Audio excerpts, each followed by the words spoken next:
কে আসছে ইকবাল? চিনি না কে আইছে, এ নাকি দাদির কাছে আইছে। কে তুমি মা? জি আমি সারা, ঢাকা থেকে আসছি। ও আসো, ভিতরে আসো। এইদিকে বাইরের রুম। মার বাড়িতে আসলা শেষ পর্যন্ত? না, আপনার কথা রাখতে আসছি। শুধু আমার কথা, মার কথা বললা না? না, প্রয়োজন মনে করি না, কথা বলার প্রয়োজন মনে করি না। আর যেই মা জন্মের সময় তার সন্তান ত্যাগ করে চলে যেতে পারে, সেই মার ছায়া দেখারও আমি প্রয়োজন মনে করি না। একবারও মাকে দেখবা না? না, আর আপনি প্লিজ বারবার যদি এইসব কথা বলেন তাহলে কিন্তু আমি এখনই বাসা ছেড়ে চলে যাব। না না না, তুমি যাও না, আমি জোর করবো না। আর একটা কথা, আমি কিন্তু এই বাড়িতে শুধুমাত্র আপনার অনুরোধে আসছি, তাই আপনি ছাড়া আমার পরিচয় আর যেন কেউ না জানে। কেউ জিজ্ঞাসা করলে কি বলবো? আমি জানি না আপনি কি বলবেন, সেটা আপনার ব্যাপার, এটা আমার হেরেক না। কিন্তু আমি যদি জানতে পারি যে আমার পরিচয় কেউ বুঝে গেছে, তাহলে কিন্তু আমি সেই মুহূর্তেই বাড়ি ত্যাগ করবো। না না, তুমি যাও না, আমি কাউরে কিছু বলবো না। হ্যাঁ, তুমি থাকো। আমি ইকবাল। এইভাবে কেউ দরজা নক করে? কোনো ম্যানার নাই আপনার। আমি এইভাবে দরজা নক করি। এই বস্তার ভিতর কি আনছেন, এত ওজন কেন? বস্তা মানে? আর আমি আমার ব্যাগে কি নিয়ে আসছি সেটার কৈফিয়ত এখন আপনাকে দিতে হবে। তাহলে নিজেই টাইনা নিয়ে আইতেন, আমার দিচ্ছেন কেন? কি বেয়াদব। এই কথাবার্তা বুঝে শুনা শুনেন, ওই 2 দিন এলাকায় কারেন্ট আসছিল না, টয়লেটে কিন্তু পানি নাই, মোটর ছাড়তে পারি নাই, পরে আবার বিপদে পড়েন না। পানি না থাকলে আমি ফ্রেশ হবো কিভাবে? মামুনি, কি অবস্থা? ঠিকঠাক মতো পৌঁছেছিস? তুমি কি মনে করো বাবা আমাকে? আমি কি করছি খুকি? আমার কাছে তো তুই তাই। জি না স্যার, আমি যথেষ্ট ক্যাপাবল একটা মেয়ে, নিজের কাজ নিজেই করতে পারি। ওই ক্রেডিট তো তোর না, তো কার? আমার। আসছে ক্রেডিট নিতে। কিন্তু বাবা, তুমি আমাকে এই বাড়িতে পাঠিয়ে কাজটা একদম ঠিক করো না। মামুনি, সমস্যা দেখলে তো তোকে আমি পালাতে শেখাইনি, সমস্যা ফেস করতে হয়। আর 2 দিনের তো মামলা। বাবা, এটা শুধু সমস্যা না, এটা প্রচন্ড অরুচিকর একটা জিনিস। তুই মামুনি, আমি তো তোকে এভাবে মানুষ করিনি। কি করবো বাবা, রাগ কন্ট্রোল করতে পারছি না। তোর নানির তো কোনো দোষ নেই, বেচারি তোকে একবার দেখতে চেয়েছে। যে সম্পর্ক এত বছর ছিল না, সেই সম্পর্ক হঠাৎ করে কোথা থেকে এভাবে উঠলে উঠছে আমি বুঝি না বাবা। আর তোমার এক্স ওয়াইফের মার সাহস হয় কি করে যে তার মেয়ের সাথে আমাকে কথা বলতে বলে? তুমি যদি আমাকে কনভিন্স না করতে, এ বাড়িতে না আমি জীবনে পাড়াও দিতাম না। কত নিয়ে পড়ে থাকলে তো এগোনো যায় না মামুনি। আর অতীত ভুলে গেলেও নিজের অস্তিত্ব থাকে না বাবা। তোর সাথে কথা পারা কি আমার পক্ষে সম্ভব? তোমার থেকে তো শিখেছি। তবে একটা কথা মনে রাখিস, বলো। মনে রাখবি, রক্তের সম্পর্ক কখনো ছিন্ন করা যায় না। তোর নানির মনের অবস্থাটা আমি বুঝতে পারি। এই কারণেই পাঠিয়েছো না এই বাড়িতে আমাকে? হ্যাঁ এবং না। হ্যাঁ কারণ হচ্ছে, আমি অনেকদিন আগে ও বাড়িতে খোঁজ নিয়েছিলাম, তোর মা খুব সম্ভবত ওই বাড়িতে আর থাকেন না। জানি আমি। তোমার এক্স ওয়াইফ নাকি বিদেশ চলে গেছে। আর না কেন? আর না হচ্ছে এই কারণেই, মামার বাড়ির এক্সপিরিয়েন্সটা তোর নিয়ে দরকার। কোনো দরকার নেই বাবা, এই বাড়িতে এক একটা খারুস। ঠিক এভাবে কথা বলছিস কেন? এখানে সবাই তোর মুরব্বী। কি আরে আরে আপনি এনে কি করেন? দেখতেছেন আমি প্যান্ট বদলাইতেছি। আপনিও বা খোলা জায়গায় কাপড় চেঞ্জ করবেন কেন? আমার বাড়ি, আমি যে এনে ইচ্ছা কাপড় চেঞ্জ করবো। ফ্রেশ হবো কোথায়? এখানে। আমি এখানে ফ্রেশ হবো? তাহলে পুকুরে যান। হ্যাঁ, পুকুরের পানি ময়লা। আপনি আমাকে টাকা দিচ্ছেন কেন? বংশের কাউকে প্রথম দেখলে কিছু দিতে হয়। তোমার জন্মের সময় তো আমি ছিলাম না, আজকেই প্রথম তোমার সাথে দেখা হলো। যাকে এত বছর ত্যাগ করেছেন, তাকে কি এখন টাকা দিয়ে কিনতে চাচ্ছেন? আসলে সত্যি আমি জানতাম না। হ্যাঁ, জানবেন কি করে? আপনার মেয়ে আমাকে আর আমার বাবাকে একা হাসপাতালে রেখে পালিয়েছে। আপনারা এতই খারাপ যে এত বছরে একবার জানারও চেষ্টা করেননি, শুধুমাত্র নিজের মেয়েকে বিয়ে দেওয়ার জন্য, যে আমি আর আমার বাবা বেঁচে আছি না মরে গেছি। কারণ জানতে চাইলে তো আপনার মেয়েকে বিয়ে দিতে পারবেন না। যখন মানুষ জানবে যে আপনার মেয়ের ঘরে একটা সন্তান আছে, তখন আপনারা মেয়েকে বিয়ে দিতে পারবেন না। এই চিন্তা করে এত বছর একবার খোঁজও নেননি যে আমি আর আমার বাবা বেঁচে আছি না মরে গেছি। এতটাই খারাপ আপনারা। তুমি আমাকে ভুল বুঝতেছো, আমি সত্যি জানতাম না। সারাদিন নামাজ পড়েন, তসবিহ পড়েন, চোখের দিকে তাকিয়ে আবার মিথ্যা কথা বলেন। লজ্জা লাগে না আপনার? কি হয়েছে আম্মা? আম্মা, আমি জানি না ওর সাথে তোমার কি কথা হয়েছে। ও ছোট মানুষ, তুমি মনে কিছু করো না। ও তো ভুল কিছু বলেনি, দোষ তো আমাদেরই ছিল। পুরনো পাপ কিছু সারে না, এটাই আমাকে প্রাপ্য। আর যেই মা জন্মের সময় তার সন্তান ত্যাগ করে চলে যেতে পারে, সেই মার ছায়া দেখারও আমি প্রয়োজন মনে করি। আমার ডায়াবেটিস হইব, তারপর কি হইব? আপনার কি আমাকে দেখলেই সমস্যা হয়? আপনার এই অবস্থা দেখলে হুদা আমাকেও কেন, পৃথিবীতে কোনো জীব জন্তুরও সমস্যা হইব। আরে ভাই, কি দিছেন এগুলো মুখে? ও ফেস কি? ফেস মাস্ক চেনেন না আপনি? হ্যাঁ, চিনবো না কেন? এগুলো দিলে কি হয়? স্কিনে কোনো দাগ থাকে না? দিলে কি ফসা হয়? হয়তো। তাহলে আপা আমিও দিব এটা। বা তুমি দিবা? আমি পরীক্ষামূলক দেওয়া যেতে পারে। কিরে হুম, কেমন লাগতেছে? সেই হন এখন তো এগুলো আমরা রেগুলার দিব, বুঝছো? তুমি আপত্তি লইলে আমার দিত না, তুই চাইস। আমি লইলে। আপনি আবার এখানে কি করতে আসছেন? আপনারা না কইছে আব্বা আপনারা পছন্দ করেন, আপনি আবার এখানে কেন আইছেন? এই তোরা পছন্দ না করলে আমার কি? হ্যাঁ, এবারে কি তো বাপের একলা? এবারে অংশ আমার বন্ধু আছে না, আমি আইছি আমার বন্ধুর কাছে। এই দিনের মাইয়া আমার ধমক দেয়, ওই তোরা অন্য মিষ্টি আমি খাইছি জানোস। এক বন্ধু, মন খারাপ করিস না, আর বিয়ার মিষ্টি তুই খাবি। আইসুস কে? যার লেগে আইছিলাম আমার তো হাত পেয়ে গেছে গা। মেহমান, এই যে আপনার লেগে আমাকে নিজের এই যে আমার ক্ষেতের আপেল লন দে। কিরে ভালো আছে? Thank you. ভালো আছে? মেহমান রে আগে আমরা টেস্ট করে দেখবো, যদি বিষ থাকে মেহমান তো জানা গোলা ভালো আছে। হ্যাঁ, কিরে তোর এই অবস্থা কে? কে? আজ পর্যন্ত তোর জীবনেও দেখলাম না তোর শরীরে লুঙ্গি আর গামছা ছাড়া কিছু আছে। এখন দি শার্ট প্যান্ট আবার ইন মারাইছো তুমি, হ্যাঁ? কাহিনী কি? হ্যাঁ, টাকার মেহমান একটু ফিট পারতাম না। তাই কিসের শব্দ?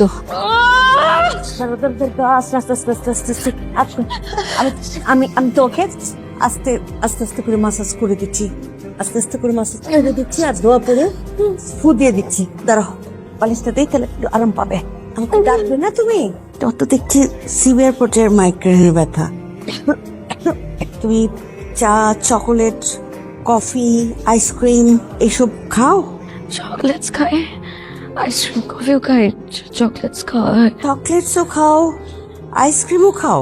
বাবা এনে দেয় মাঝে মাঝে। বাবা এনে দেয়? বাবা জানেন না যে মাইগ্রেনের ব্যথা থাকলে এগুলি খাওয়া যায় না? চকলেটস, আইসক্রিম এগুলো নিষেধ। চাইলে বাবা মানা করতে পারে না।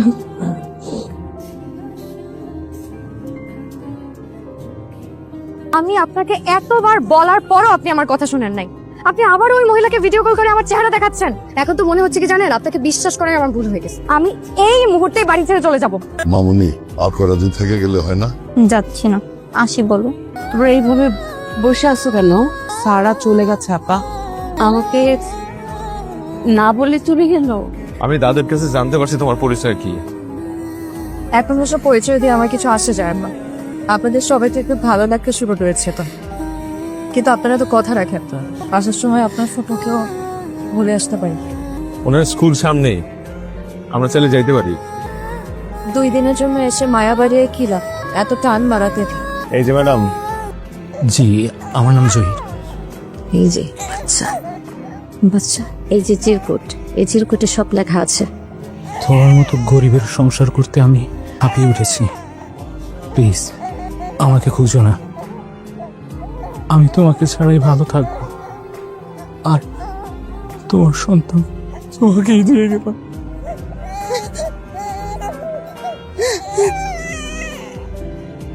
মা যে তোমাকে চিঠি দিছিল, তুমি কি শিওর এটা মায়ের হাতে লেখা? সব দোষ আমার। তোর স্বামী তোর ত্যাগ করে নাই, জহির বেইমান না। আব্বারও কোনো দোষ নাই, সব দোষ আব্বার। সেদিন হাসপাতালে আব্বা কান্তারে বলছিল তোর বাচ্চারে মাইরা ফেলতে। কি বলতেছো তুমি? এসো। এই কুলাঙ্গারের বাচ্চা সহ যদি তোর বই আমি গ্রামে নিয়ে যাই, আমি কোথাও বিয়ে দিতে পারবো? কেউ বিয়ে করবো? কিন্তু আমার তাই বললা। আমার বাড়ির রহমান বাড়ির মান সম্মান ইজ্জত তোলার সাথে মিশে দিছে ওই লজিং মাস্টার তোর বই নেই। সেই ঘরে আবার বাচ্চা হয়েছে, সাবধান করে দিলাম তোরও। হারে রলিকে দুজনে মিলে যা, এই কাজটা কর। চা কান্তা চিত্রতে কিছু মিথ্যা কথা লিখছিল তোর নামে, যাতে জহির কোনোদিন তোর মুখ না দেখে। যা করছিল কান্তা একমাত্র আব্বার ভয়ে আর তোর বাচ্চাকে বাঁচানোর জন্য। তোর বই দেশে কেন আসে নাই জানোস? এই জন্যে। কি কেমন আছেন? ভালো আছি, তুমি কেমন আছো? ভালো। তুমি জানো আমি জানি আমার ফুপু আমার মা। আমি তো এদিন তোমার এই কথাটাই কইতে চেয়েছিলাম। সেদিন যদি তোমার কথা শুনতাম তাহলে মাকে এইভাবে একা ফেলে ঢাকা চলে আসতে হতো না। কে রে ইকবাল? তোমার মেয়ে।